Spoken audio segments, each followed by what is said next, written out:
दोस्तों, आज की कथा श्री राम और भगवान शंकर जी के युद्ध के बारे में वर्णन है।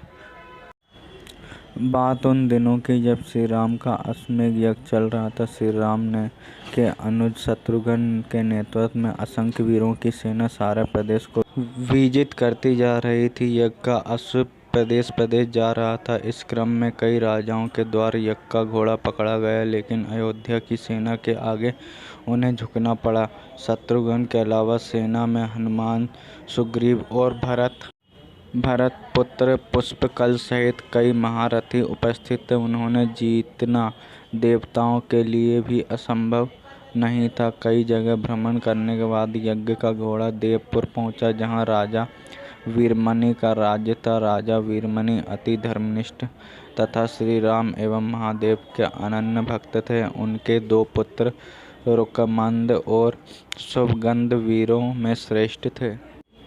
राजा वीरमणि के भाई वीर सिंह की एक महारथी थी। राजा वीरमणि ने भगवान शंकर की तपस्या कर उन्हें प्रसन्न किया था और महादेव ने उन्हें उनकी और उनके पूरे राज्य की रक्षा का वरदान दिया था। महादेव के द्वारा रक्षित होने के कारण कोई भी उनके राज्य पर आक्रमण करने का साहस नहीं करता था। जब अश्व उनके राज्य में पहुंचा तो राजा वीरमन के पुत्र रुकमगंध ने उसे बंदी बना लिया और अयोध्या के सैनिकों से कहा कि यज्ञ का घोड़ा उनके पास है, इसलिए वे जाकर शत्रुघ्न से कहें कि विविध युद्ध कर वो अपना अश्व छुड़ा लें। जब रुकमगंध ने ये सूचना अपने पिता को दी तो वे बड़े चिंतित हुए और अपने पुत्र से कहा कि अनजाने में तुमने श्री राम के यज्ञ का घोड़ा पकड़ लिया है। श्री राम हमारे मित्र हैं और उनसे शत्रुता करने का कोई औचित्य नहीं है, इसलिए तुम यज्ञ का घोड़ा वापस लौटा आओ। इस पर रुकमगंध ने कहा कि हे पिताश्री, मैंने तो उन्हें युद्ध की चुनौती भी दे दी, अतः अब उन्हें बिना युद्ध के बिना अश्व लौटाना हमारा और उनका दोनों का अपमान होगा।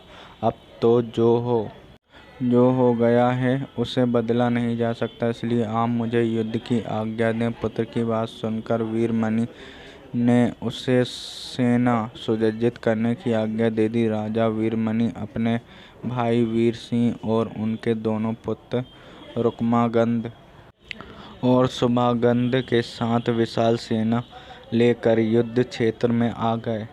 इधर जब शत्रुघ्न को सूचना मिली कि उनके यज्ञ का घोड़ा बंदी बना लिया गया है तो वे क्रोधित हुए और अपनी पूरी सेना के साथ युद्ध के लिए युद्ध क्षेत्र में आ गए। उन्होंने पूछा कि उनकी सेना कौन अश्व को छुड़ाएगा। भरत पुत्र पुष्पकल ने कहा कि तातश्री, आप चिंता न करें, आपके आशीर्वाद और श्री राम के प्रताप से मैं आज ही इन सभी योद्धाओं को मार कर अश्व को मुक्त कराता हूँ। वे दोनों इस प्रकार बात कर रहे थे कि पवनसुत हनुमान ने कहा कि राजा वीरमणि के राज्य पर आक्रमण करना स्वयं परमपिता ब्रह्मा के लिए भी कठिन है, इसलिए क्योंकि ये नगरी महाकाल द्वारा रक्षित है, अतः उचित यही होगा कि पहले हमें बातचीत द्वारा राजा वीरमणि को समझाना चाहिए और अगर हम न समझा पाए तो हमें श्री राम को सूचित करना चाहिए। राजा वीरमणि श्री राम का बहुत आदर करते हैं, इसलिए वे उनकी बात नहीं टाल पाएंगे। हनुमान जी की बात सुनकर श्री शत्रुघ्न बोले कि हमारे रहते अगर श्री राम को युद्ध भूमि में आना पड़े हमारे लिए अत्यंत लज्जा की बात है। अब जो भी हो हमें युद्ध तो करना ही पड़ेगा। ये कहकर वे सेना सहित युद्ध भूमि में पहुंच गए। भयानक युद्ध छिड़ गया। भरत पुत्र पुष्पकल सीधा जाकर राजा वीरमणि से भिड़ गया। दोनों अतुलनीय वीर थे। वे दोनों तरह तरह के शस्त्रों का प्रयोग करते हुए युद्ध करने लगे। हनुमान राजा वीरमणि के भाई महापराक्रमी वीर सिंह से युद्ध करने लगे।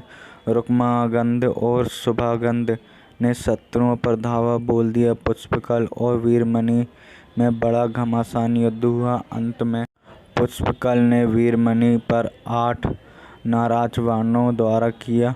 इस बार तो राजा वीरमणि सह नहीं पाए और मूर्छित होकर अपने रथ पर गिर गए। वीर सिंह ने हनुमान पर कई अस्त्रों का प्रयोग किया पर उन्हें कोई हानि न पहुंचा सके। हनुमान ने एक विकट पेड़ से वीरभद्र पर वार किया। इससे वीरभद्र रक्तवमन करते हुए मूर्छित हो गए। उधर श्री शत्रुघ्न और राजा वीरमणि के पुत्रों में असाधारण युद्ध चल रहा था। अंत में कोई चारा न देख कर शत्रुघ्न ने दोनों भाइयों को नागपाश में बांध दिया। अपनी विजय देख शत्रुघ्न की सेना के सभी वीर सिंहानंद करने लगे। उधर राजा वीरमणि की मूर्छा दूर हुई तो उन्होंने देखा कि उनकी सेना हार के कगार पर है। ये देख उन्होंने भगवान रुद्र स्मरण किया।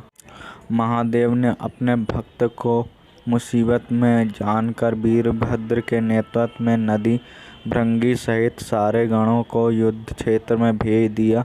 महाकाल के सारे अनुचर उनकी जय जयकार करते हुए अयोध्या की सेना पर टूट पड़े। शत्रुघ्न, हनुमान और सारे लोगों को लगा कि जैसे प्रलय आ गई हो। जब उन्होंने भयानक मुख वाले रुद्रावतार वीरभद्र, नंदी भृंगी सहित महादेव की सेना देखी तो सारे सैनिक भय के कांप उठे। शत्रुघ्न ने हनुमान से कहा कि जिस वीरभद्र ने बात में दक्ष प्रजापति का मस्तक काट डाला था और जो तेज और समता में स्वयं महाकाल के समान है, उसे युद्ध में कैसे हराया जा सकता है। ये सुनकर पुष्पकल ने कहा कि तात श्री, आप दुखी मत हो। अब तो जो भी हो हमें युद्ध तो करना ही पड़ेगा। ये कहते हुए पुष्पकल वीरभद्र से हनुमान, नंदी और शत्रुघ्न भृंगी से जा भिड़े। पुष्प ने अपने सारे दिव्यास्त्रों का प्रयोग कर वीरभद्र पर कर दिया, लेकिन वीरभद्र ने बात ही बात में उसे काट दिया। उन्होंने पुष्पकल से कहा कि हे बालक, अभी तुम्हारी आयु मृत्यु को प्राप्त होने की नहीं है, इसलिए युद्ध क्षेत्र से हट जाओ। उसी समय पुष्पकल ने वीरभद्र पर शक्ति से प्रहार किया, जो सीधे उनके मर्म स्थान पर जाकर लगा। इसके बाद वीरभद्र ने क्रोध में थर्राते हुए एक त्रिशूल से पुष्प का मस्तक काट दिया और भयानक सिंहानंद किया। उधर भृंगी आदि गणों में शत्रुघ्न पर भयानक आक्रमण कर दिया। अंत में भृंगी ने महादेव के दिए पास में शत्रुघ्न को बांध दिया। हनुमान जी अपनी पूरी शक्ति से नंदी से युद्ध कर रहे थे। उन दोनों में ऐसा युद्ध किया जैसा पहले किसी ने नहीं किया था। दोनों श्री राम के भक्त थे और महादेव के तेज से उत्पन्न हुए थे। काफ़ी देर लड़ने के बाद कोई और उपाय न देखकर नंदी ने शिवशास्त्र का प्रयोग कर हनुमान को पराभूत कर दिया। अयोध्या के सेना की हार देखकर राजा वीरमणि की सेना में जबरदस्त उत्साह आ गया और वे बाकी बचे सैनिकों पर टूट पड़े। ये देखकर हनुमान ने शत्रुघ्न से कहा कि मैंने आपसे पहले ही कहा था कि ये नगरी महाकाल द्वारा रक्षित है, लेकिन आपने मेरी बात नहीं मानी। अब संकट से बचाव का एक ही उपाय है कि हम सब श्री राम को याद करें। ऐसा सुनते ही सारे सैनिक शत्रुघ्न, पुष्प एवं हनुमान सहित श्री राम को याद करने लगे। अपने भक्तों की पुकार सुन श्री राम तत्काल श्री लक्ष्मण और भरत के साथ वहां आ गए। अपने प्रभु को आया देख सभी हर्षित हो गए एवं सबको ये विश्वास हो गया कि अब हमारी विजय निश्चित है। श्री राम के आने पर जैसे पूरी सेना में प्राण का संचार हो गया। श्री राम ने सबसे पहले शत्रुघ्न को मुक्त कराया और उधर लक्ष्मण ने हनुमान को मुक्त करा दिया। जब श्री राम, लक्ष्मण और भरत ने देखा कि पुष्पकल मृत्यु को प्राप्त हो चुके हैं तो उन्हें बड़ा दुख हुआ। भरत तो शोक में मूर्छित हो गए। श्री राम ने क्रोध में आकर वीरभद्र से कहा कि तुमने जिस प्रकार पुष्पकल का वध किया है, उसी प्रकार अब अपने जीवन का भी अंत समझो। ऐसा कहते हुए श्री राम ने सारी सेना के साथ शिवगणों पर धावा बोल दिया। जल्द ही उन्हें यह पता चल गया कि शिवगणों पर असाधारण अस्त्र बेकार है, इसलिए उन्होंने महर्षि विश्वामित्र द्वारा प्रदान किए दिव्यास्त्रों से वीरभद्र और नंदी सहित सारी सेना को विदीर्ण कर दिया। श्री राम के प्रताप से पार न पाते हुए सारे गणों ने एक स्वर में महादेव का आह्वान करना शुरू किया। जब महादेव ने देखा कि उनकी सेना बड़े कष्ट में है तो वे स्वयं युद्ध क्षेत्र में प्रकट हुए। इस अद्भुत दृश्य को देखने के लिए परमपिता ब्रह्मा सहित सारे देवता आकाश में स्थित हो गए। जब महाकाल ने युद्ध क्षेत्र में प्रवेश किया तो उनके तेज से श्री राम की सारी सेना मूर्छित हो गई।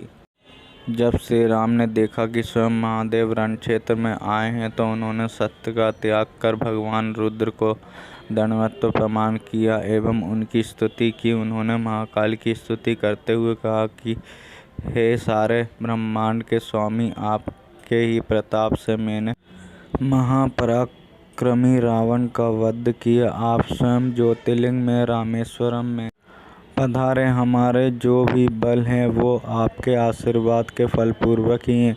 ये जो अश्वमेध यज्ञ मैंने किया है वो आपकी इच्छा से ही हो रहा है, इसलिए हम पर कृपा करें और इस युद्ध का अंत करें।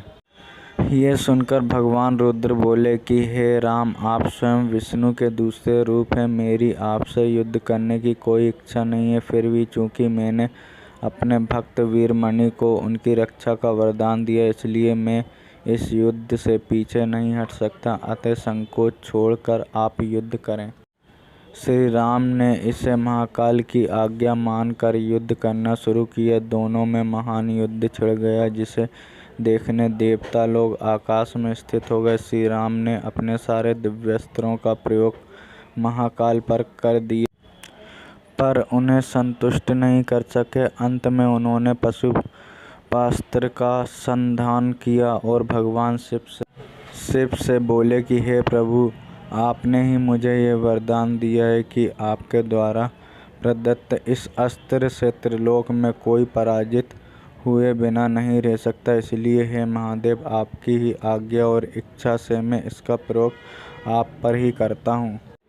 ये कहते हुए श्री राम ने वो महान दिव्यास्त्र भगवान शिव पर चला दिया। वो अस्त्र सीधा महादेव के हृदय स्थल में समा गया और भगवान रुद्र इससे संतुष्ट हो गए। उन्होंने प्रसन्नतापूर्वक श्री राम से कहा कि आपने युद्ध में मुझे संतुष्ट किया, इसलिए जो इच्छा हो वर मांग लें। इस पर श्री राम ने कहा कि हे भगवान, यहाँ इस युद्ध क्षेत्र में भ्राता भरत के पुत्र पुष्पकल के साथ असंख्य योद्धा वीरगति को प्राप्त हो गए हैं, उन्हें कृपया जीवन दान दीजिए। महादेव ने मुस्कुराते हुए तथास्तु कहा और पुष्पकल समेत दोनों ओर के सारे योद्धाओं को जीवित कर दिया। इसके बाद उनकी आज्ञा से राजा वीरमणि के यज्ञ का घोड़ा श्री राम को लौटा दिया और अपना राज्य रुक्मागंध को सौंप कर वे भी शत्रुघ्न के साथ चले गए।